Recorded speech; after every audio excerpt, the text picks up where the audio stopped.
Hey, welcome back to Make It Share It, the podcast where creativity meets courage. And before we get started today, just want to note that our friend Lauren has had a successful launch of Storied provisions that we talked about on the last episode. It's so successful that she can't join us today because she is manning the barista role there at Storied. So we're going to miss her on this. She really wanted to be on this episode because of our special guest that we have today. So without further ado, I'll turn it over to Coop to introduce our guest.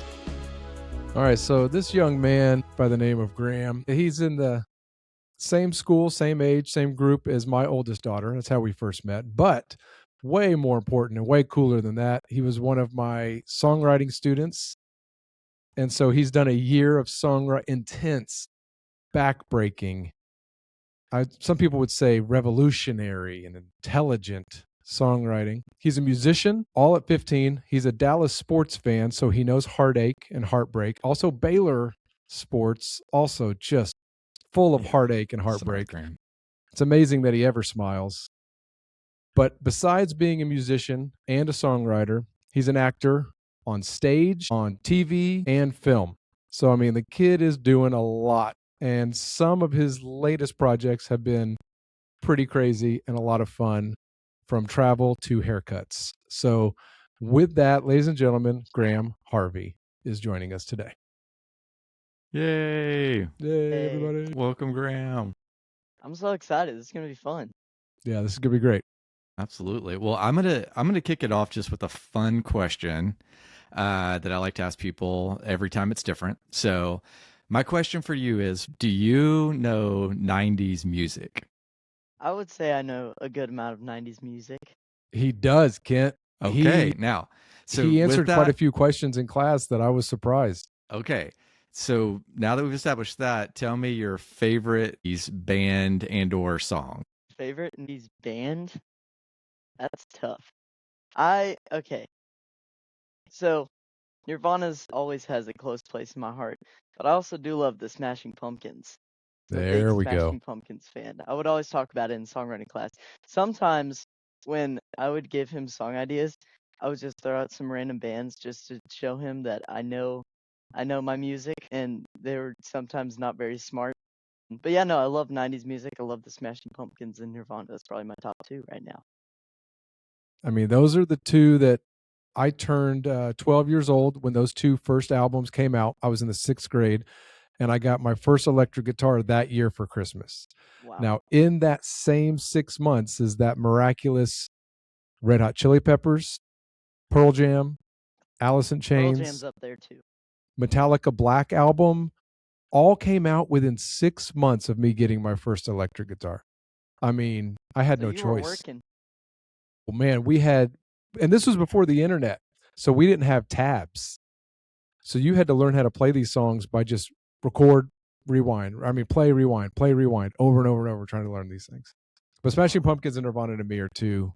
Actually, speaking of theater and acting and stuff, which we'll get into, I was in a play at a community theater in Arlington in the 6th grade, and we're backstage in the dressing room getting ready.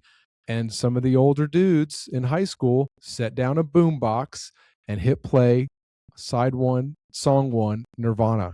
And I had never heard it because it wasn't on the radio. And I just sat there like, what is this? And they knew it. And they were like, oh, it's Nirvana. And I mean, I almost didn't want to go out there and do the play. I was like, I need to listen to the whole tape. I've never heard anything like this. And like, I remember that like it was yesterday. Wow. That's an awesome cool experience. Yeah. Very cool. We didn't know we were going to get more from Coop's history. So that's right. That's awesome. Community theater. All right. Community theater. Yeah. Okay. And then I always like to ask a turning point question. So what I mean when I say turning point is just something in your life that really changed the way that you think in the world, that you live, or that you relate in the world. And obviously you're still young, and I think you're officially, I think the youngest guest we've had on Make It Share It. So congratulations there. Nice. So you may not have one. I don't know. I'll throw it out. No pressure. But if you have something that you're like, man, this really changed my life that you'd like to share, then go ahead. Just like in my acting experiences or in general? Well, in general, yeah, you can pick anything. Well, one thing that I think about a lot is when I was filming Night Agent, I was filming, and the main guy, Why can't I think of his name right now? Oh my gosh, what's going on? Cut this out. Yeah, check it. Get it researched. Oh yeah, Gabriel. Sorry. I never forget his name. Gabriel, he taught me, like, we were just chilling on set in between takes, and we were like, so what do you do, like, like for fun or whatever? Because I actually have another job. I was like, oh, really? He's like, yes. So when you're acting for a long time, you start to, I wouldn't say like ease out of like, a normal life, but it's not like a super normal life to be an actor, right? And so he said that he has a second job and he's like a welder, which I thought was really interesting. And he was like, you got to get some of those outside, like normal life experiences, or like your whole life will kind of just feel fake. So that's something I think about a lot. And I've always wanted to work at Guitar Center because, got the drums right there. Nice. For those who are just listening, we got a shot of the drum set and guitars. Yes. So that's definitely one thing I think about a lot, is having So- experiences outside of acting. On that exact note, there's a Counting Crows documentary that just came out last night on HBO, and it's kind of documents their insane rise in the 90s from overnight with a giant single. And when that whole tour ended, they sold like 7 million copies in 1 year of an album, going from nothing before that. Adam Duritz, the lead singer and songwriter, was literally saying, how am I ever going to write a song again? I'm only dating movie stars, live in a house in the Hollywood Hills. I don't have friends. It's hard to have friends because now I'm famous. And so he took a bartender job at Johnny Depp's bar, the Viper Room, just a 10 bar to get paid, to have a job he had to go to, and just to interact with people. And he said about every night somebody would just look at him and go, hey, are you that Mr. Jones guy? Like, he's like, yeah, that's me. What do you want? What do you want to drink? And he did that, tried to also like to root himself in reality and try to feel normal again. It's just having a job as a bartender. But at the same time, having the most successful band on the planet, which was pretty crazy. Yeah. Wow. That's awesome. All right. So Make It Share, it's the name of our show. We always like to do a little making. We'll talk a little bit about things that you have made, are making, and then we'll talk a little bit about what it's been like to share those things. So we could go a lot of directions with your story, and I'm sure we will. So I think I'm going to start it just for you, Graham. Like, we can start music if you want to talk that. We can start acting. Like, where do you want to start when you think about the things that you're making or, have made recently? I mean, movies, that's probably my most recent. Yeah. And, let's I go can there. talk a lot about movies. Yeah, So, man. I feel like that's a great place to start. Well, I mean, we won't bury the lead anymore. Tell us your most recent, well, technically TV, I don't know, project, maybe something you've worked on that's kind of big in the world today. Well, a show that's kind of big in the world. It just came out. It's called Stranger Things. Oh, Stranger Things. I haven't heard Yes. of it. Really? Right. No. Look, sorry, real quick. Like, this just happens to be by my desk. Awesome. No, this is like how they made Stranger Things the first season. Anyway, so no, big fan. Oh, that's cool. Is that on Netflix? That was actually, it's a book that you might be able to, I'm sure you can get it on their shop, but also anywhere people like to get books, Amazon, Barnes & Noble, etc. Nice. Looks fun. So yeah, no, I play young Jonathan in episode 4 of Stranger Things. That was a really cool experience. We shot that in Atlanta. I went there twice for about a week each. So yeah, no, that was a lot of fun. So, we're a gonna have couple lots of things. questions. Yeah, Yeah. go, Now go. we got to. Yes, Now yes. we're gonna tear it. I was like, So how long are one, we going to wait before we open this up? But yeah. talk about the experience. Did you audition? How did you get that role? And in the world of an actor, you're going to audition for way more than you get. So the differences between whatever that process looked like and then being told, hey, yeah, you got it, and here's when it films, and what was that like? So auditioning is the hardest process of doing the entire thing, because that's you got to get past all the people and then you can finally do the stuff. So that's definitely the hardest process. So I did my audition in August. And it was actually the Should I Stay or Should I Go scene from season 1 when he shows him the Clash, which is a really cool song. Yeah. And that scene is like a core memory of mine, because my very first scene I did in an acting class ever was that scene. So that was a really full circle moment for me. And so I Nice. did that, and we just didn't hear anything from September. And then it was late October, and then my dad calls me down. And so I go downstairs. I'm like, what's up?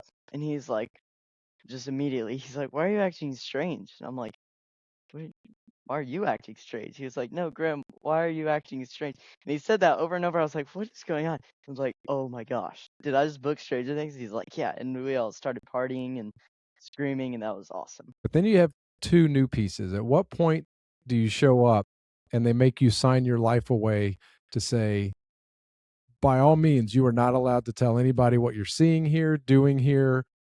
You know what I mean? Like the level Yeah. of non-disclosure where I'm sure Stranger Things has to clamp down harder Oh than my gosh, maybe they anything told else me going on. nothing else. But So they some you didn't even have access to anything else, did you? right, no. So yeah, no, they were very strict about everything. Scheduling was a little wonky, which is interesting because they've been doing the show for about 10 years, but I mean it eventually worked out. And I was filming another movie at the time, so I made it extra wonky. But I mean we got it to work. So you play young Jonathan in a flashback in one of the biggest scenes of the entire series so far. The last episode of the first batch of this season, is maybe that's how we say it.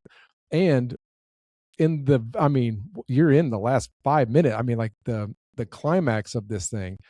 So when you find out you're playing someone else, a younger version of someone else, tell me about the process of them, I know you got a haircut and how all that went.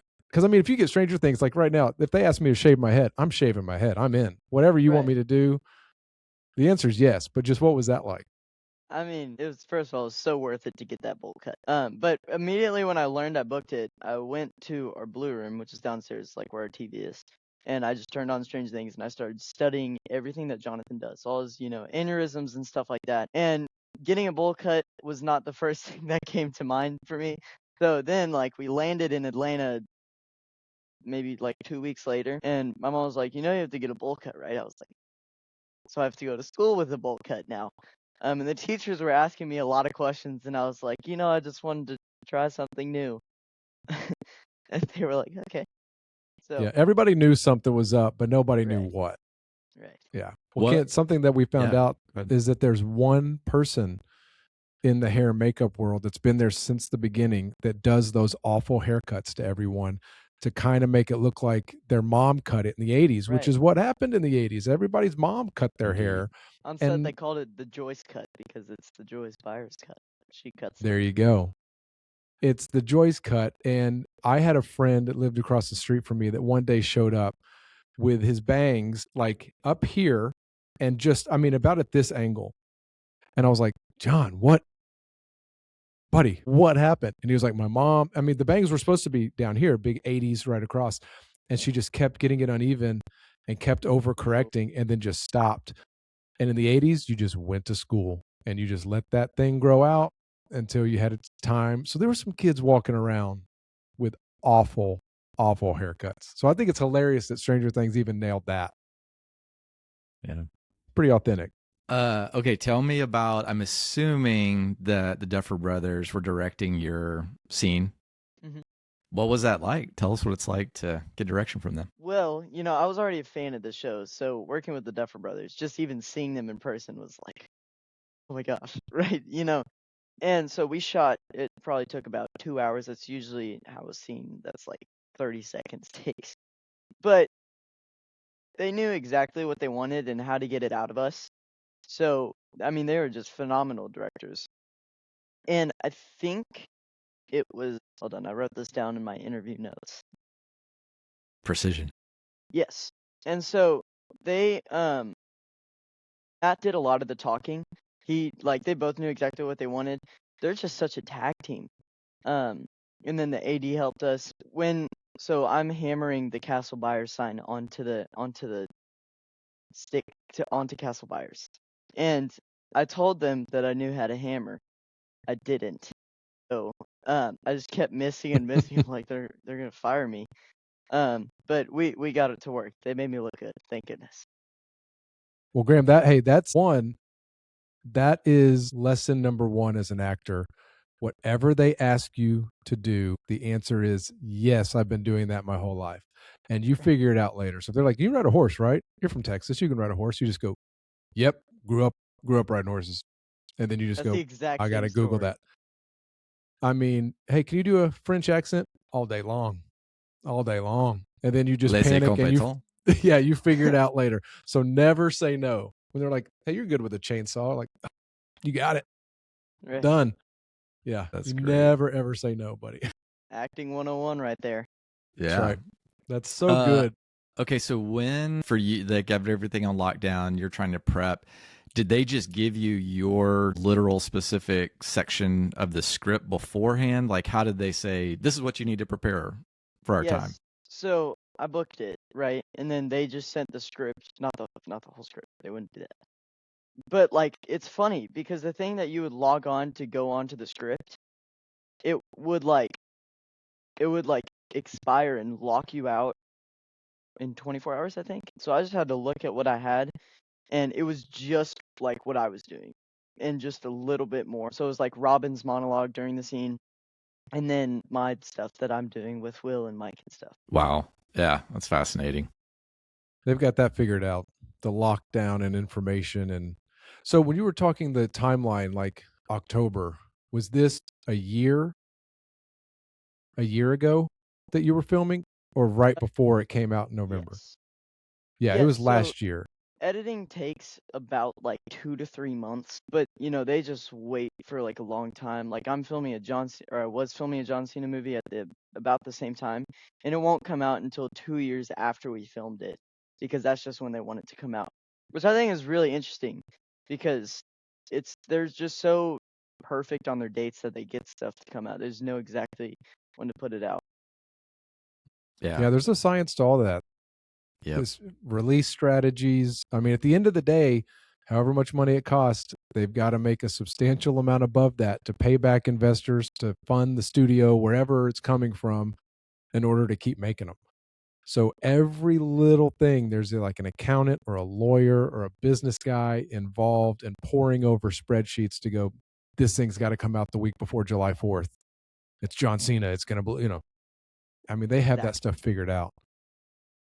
Where I feel like, Kent, it'd be funny to talk to someone that was making movies in the 70s and early 80s. And it was like, no, man, if you finished it, you gave the theater a couple weeks notice and then there we go. Just put it Because out they there. weren't showing commercials in those days. It was just previews, and that's how you found out about movies. Lucky?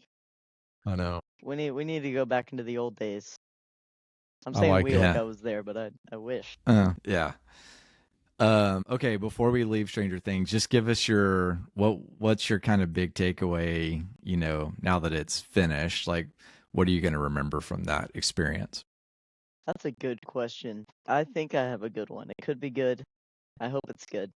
But so when it first came out, I was because it was the day before Thanksgiving, and I was with my family every night before Thanksgiving. We'll eat chicken enchiladas. I was with my family up in Salado, and it was like those 10 minutes before 7 o'clock.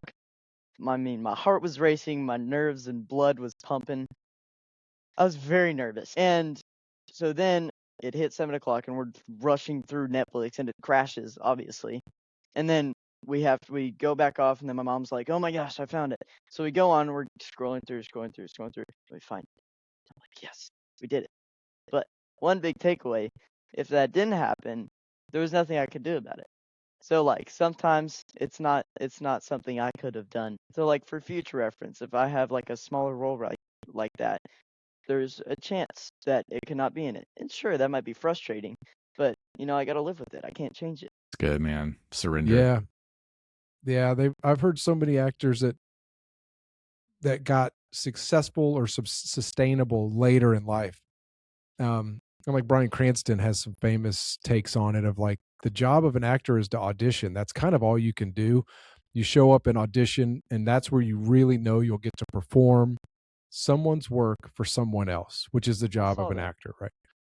And then after that, man, so much is out of your control, both from booking it, then like you said, showing up, how the director's going to be with you, then full parts get left on the cutting room floor. You got edited out of the movie, and you're just like, I mean, I did work and I got paid, but you can't control anything. You can't control if the movie's going to be a flop and is not well received. I mean, it is so out of your hands that you have to focus on your piece, and then hopefully you just book another one and you just keep going.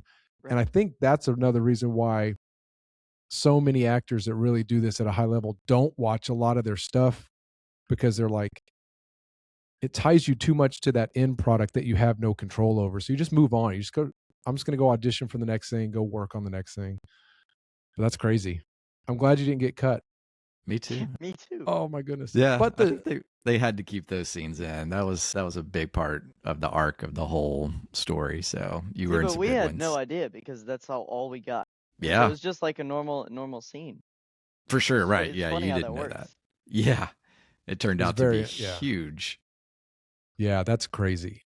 Yeah, It's also and fun. Oh, go I ahead, don't Coop. think you'll ever share anything else that will be marketed and publicized and, with that much anticipation. It's like a cultural, global phenomenon at this point because it's wrapping up at the end that you weren't allowed to really talk about until it was out, And so that's a fun experience that I don't know that much will ever be like that again, man. That's a crazy thing. And like you got to go to the Netflix house opening here in Dallas with some of the other cast. Like Yeah. that's just crazy. That's a core memory of mine. I think about it all the time when I pass the gallery. I'm like, that's where that happened. I mean, Michael Irvin was there, Kent. It was like super I saw just that. random Dallas celebrities. Some of the guy Derek from, we'll call him Derek. Yeah, Delightful Derek. Delightful. Not the Delightful other Derek name. was there.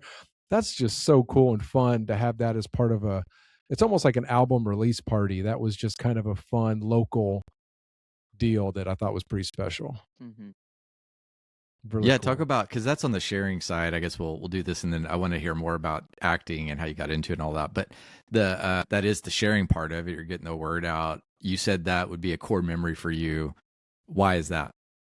Well, I mean, just an event like that, like that's not something normal that happens to everyone. And I can't take, events like that for granted. It's just so special to me how, something that I did like a year ago has turned in not that I'm saying it was me, but like something that I was a part of turned into this thing and, now there's like rooms of it and escape rooms and stuff like that. It's just so special to me how I have something to do with that. It was also fun to see everyone too. I love Yeah. it. Yeah. And the only thing I'd say about Coop's comment is that I want to argue with is when Graham is in One Night in 1,000 Years, my guess is there'll be a bigger cultural buildup. Bigger. I hope It'll be so. bigger. Global. People have been dying. Well, there's just something about like even some of the artists I work with, when it comes to music, not everyone knows everybody, especially in today's world without radio. It's just very different. So when you talk and you say, hey, yeah, just got back working with St. Vincent.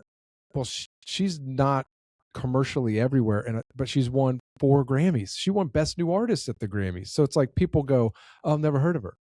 And you're like, I don't know. Okay. But it's hard to explain to you who that is if we don't sit down and listen to music. So the same thing would be films, TV. You say The Night Agent, and they're like, oh, I don't know what that is. It's like, oh, no, it's a big show on Netflix. Like, oh, I don't have Netflix. And you're like, oh, okay. Stranger Things was at the level where you get to go, yeah, I just did a little thing called Stranger Things. And everyone's like, what?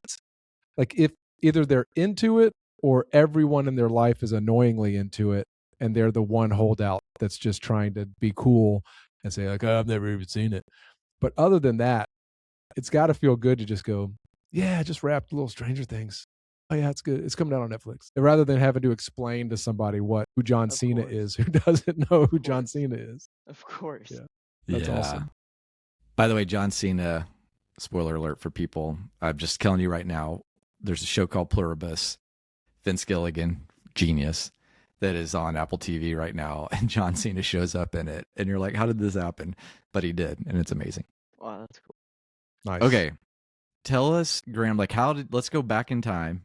Like, how'd you get into acting? Well, get ready. This is a long story. So I kind of always knew I wanted to be an actor. I was like 7 and I, was watching TV and I was like, man, I want to do this someday. This would be awesome to be on a screen like this. I was like, Mom, can I please do an acting class? Blah, blah, blah. And then she didn't really think anything of it. Both of my parents didn't really think anything of it. And they were like, fine, whatever. If he really wants to do this, put him in an acting class, see what happens. And so I got in an acting class. I loved it. And the lady that works there, she's like the the headmaster, director of the school, whatever you want to call it. And she hooked me up with an agent, the Campbell Agency. And then, I mean, one thing led to another. I booked my first audition and just kept building up, one by one. And it took me, I think, 6 years to book my first TV show. It was Rabbit Holes with Kiefer Sutherland on Paramount Plus. You should go watch it. Yeah. We'll put a And link. I mean, that's kind of, and then just, like I said, it just keeps building off of that. So, Mm-hmm.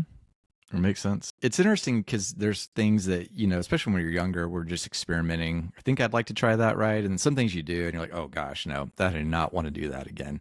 And then some things are average, and then occasionally something really hits. It's like, oh man, this is amazing. So obviously acting was like that for you. What was it that made it, after doing it, where you're like, I really do love this. Like, I want to act. well, I mean, it was the should I stay or should I go scene. I was like, this is a nice gig. I can do this for a living because it's just like playing dress up and putting yourself in other people's shoes. It's just so special to me how it works, and I love it so much. It's awesome. So the TV that you've done, it's not even TV. It's like episodic. It's shot like film though, Kent. You know what I mean? Like I'm thinking like It's not TV TV versus we like, grew up with. Yeah. yeah, like a sitcom where you're on a set and it's a bedroom and it's like 3 cameras and a fourth wall and an audience. That would be interesting for you to get to do one day. That kind of network TV, because that to me is like blending theater and film, because you've got the Right. live crowd, you've got the fourth wall open, and a set that the doors work, but so it's a little bit better than your high school productions, but not much, man. Those things are, you used the word wonky earlier. That's the definition of wonky. How do you like theater? Like you've done some stuff. That's a different game. So how do you like that versus what you're doing TV wise? Well, theater, I mean, it's obviously different because it's all in one take. And, I've gotten auditions for Broadway and stuff, and I would love to do it so much, but, I'd have to move to New York, which would be a tough decision. But, I mean, like school musicals, and I used to do this thing called NTPA. It's also like musicals. And I love listening to musicals. I mean, when you mix music and acting, that's like my 2 favorite things, and I love it so much. It's definitely different though, but it's pretty awesome. I like both of them very Okay. much.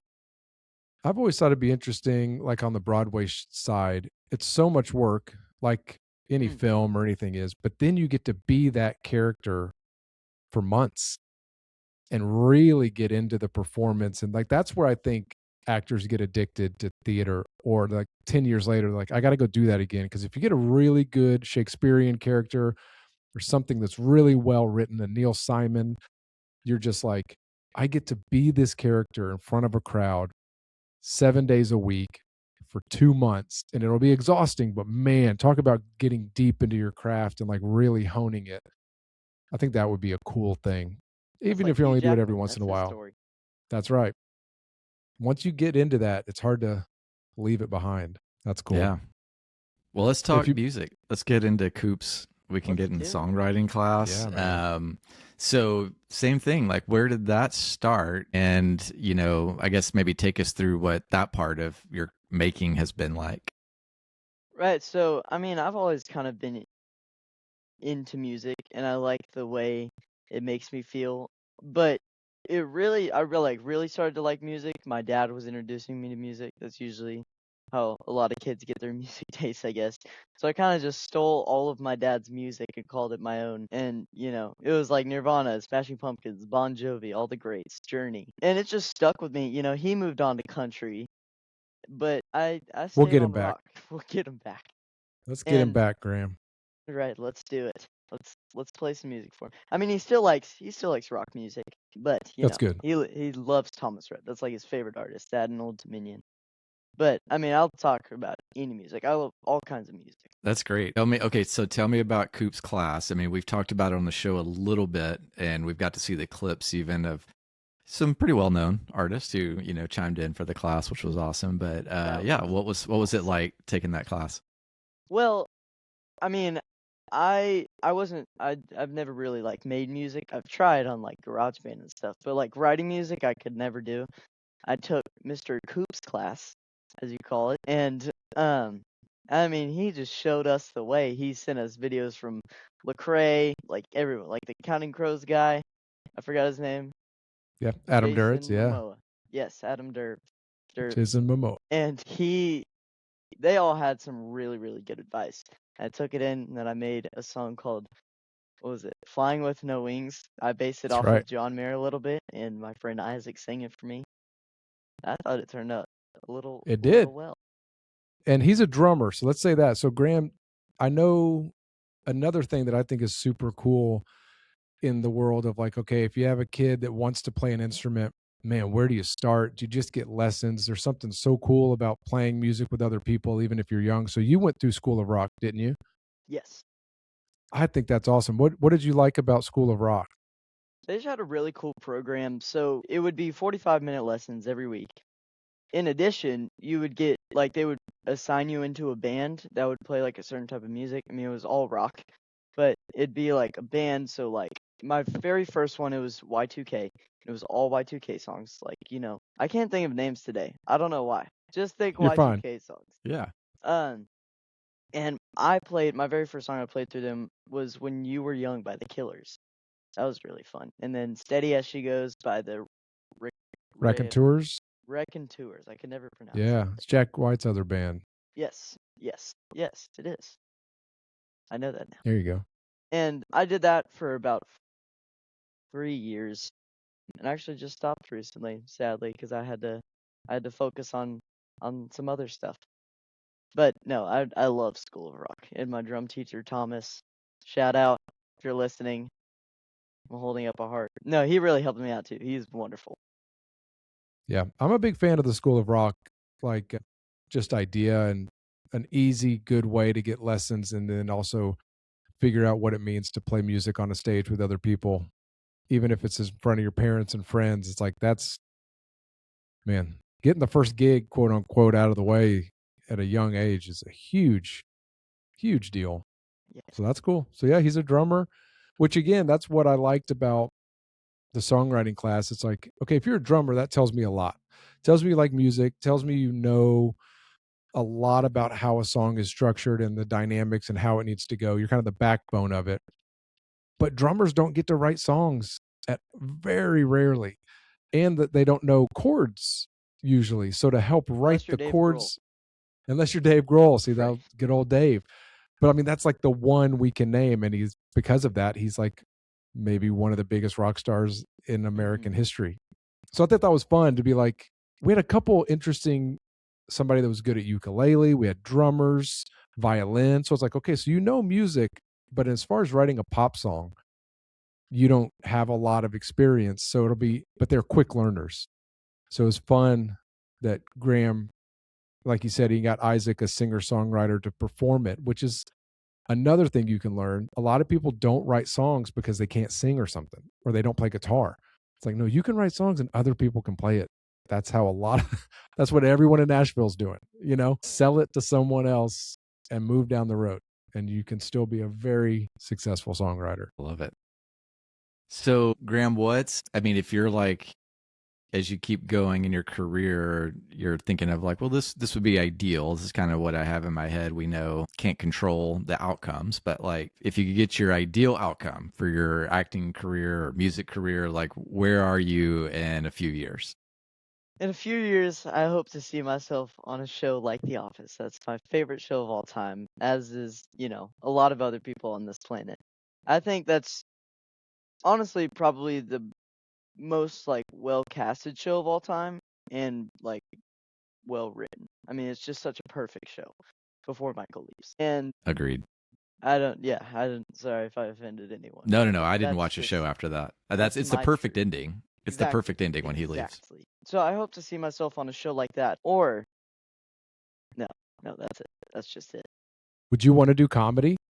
Yes. I'd like to dip my toes into some comedy. Actually, I have an audition today for a comedy.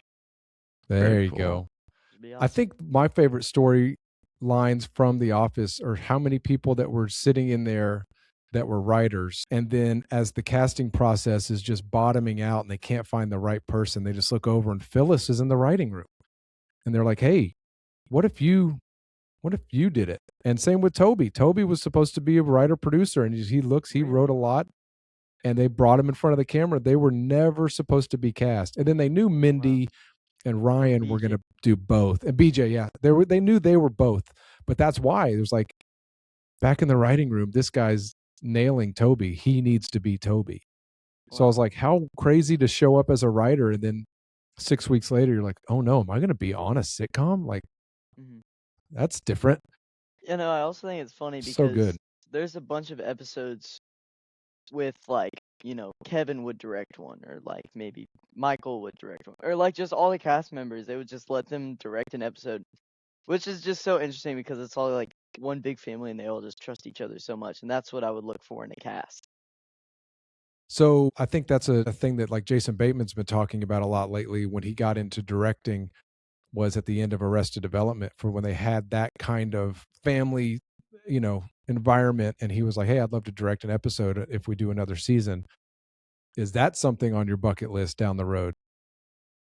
Get behind the camera. I hope so. I've always wanted to get behind the camera, and I feel like I have a creative mind. I would totally want to start writing movies and maybe be like an Adam Sandler kind of guy in the future, write and star in my own movies. Yeah. Well, the more of the IP that you can control, the more you can write your own ticket and do whatever movie you want and give yourself whatever role. If you can write it and help it get funded because of like Adam Sandler. And I feel like there might not be anyone on the planet having more fun in the last 30 years than Adam Sandler. Of course. Of course. Who would you want to play on that version of it? Like who's the character for you? That's a good question. I like Jim, but I don't know if I could pull that off. I feel like, I mean, I can't touch Michael, but no one else in the world could play Michael. Michael's its own thing. That's what I'm saying. It's such a perfectly cast. Like, I can't see anyone else as Jim. Can't see anyone else as Dwight for sure. But I mean, if I had to choose, it'd probably be Andy or Jim. One of them. Yeah. Andy, yeah. That's another thing to keep in mind, young man, as you're going through the audition process and getting the rejections, is I love watching all those Office audition tapes. Have you seen a lot of those online? Mm-hmm. Like Seth Rogen. That's not at all how they turned out in the show. But like Seth Rogen is auditioning for Dwight. And it's like, of course he didn't get it. There's some huge, super talented people that have a good audition, but it's like, that just wasn't exactly what the part called for. And like a good Adam show Scott. Is, yes. He auditioned for Jim. Like you think, oh, that's pretty close. But you're like, no, I couldn't do it. I just don't see it anymore. So I think that's a good thing. Like sometimes it has nothing to do with you or your performance. That role just needs something weird about some guy. And if that's you, you're going to get it. And if not, don't take it personally. Yeah, it is. I will say, having cast a few films, it's the hardest thing when you're in the seat to make the choice, because there are many times where you're like, man, most of these people are they're amazing. And most people don't get it. That's the sad thing is, like, obviously you see like all these people, especially if you're casting anything that's got like, I don't know, 15, 20 speaking parts or something, you're going to see hundreds and hundreds of people and only a few are going to get the role, And so I always tell people it's one of the most courageous things is to be an actor because of that. You face so many times where it's like, no. Right.